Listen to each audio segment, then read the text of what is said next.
Chiroyli qilib tomini taxtadan yopdingiz. Yomg'ir yog'ib chirikibdi. Undan keyin u bo'lmadi deb turib plita tashladingiz. Plita tashladingiz, armaturalari zaynab ketdi. Endi buni yechimi topildi do'stlar. Ustunsiz 25 metrgacha konteyner profilini tom yopib berishayotgan, baquvvat qilib turib, bitta ahamiyat bersalar, oralar 1.90 tashashgan, keng bo'lishiga qaramay ikkita firmani bitta qilishgan.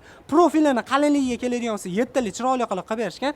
Bitta tomonini bu yerga qo'yishgan bo'lsa, nari tomonini, ya'ni devor qilib turib, konteyner profilni shvellerdan chiroyli qilib berishgan. Orasini kengligiga keladigan bo'lsa 5-6 metr bo'ladi. Shu konteyner profilni shvellerini o'zi 5 tonnagacha yukni ko'taradi deyapti. Kimgadir shunaqa sifatli konteyner profildan tom yopish xizmati kerak bo'lsa, eng arzonini narxi 150 ming so'mdan 250 ming so'mgacha qilib beramiz deyapti. Shu joyimiz o'sha 600 kvadrat ekan, shiferini, ya'ni tunikasi bilan yoqib beramiz deyapti ekan. Lekin uyda egasidan, zananing egasidan talab qilinadigan narsa shifer bilan tunikasini olib bersalar ham bo'ldi.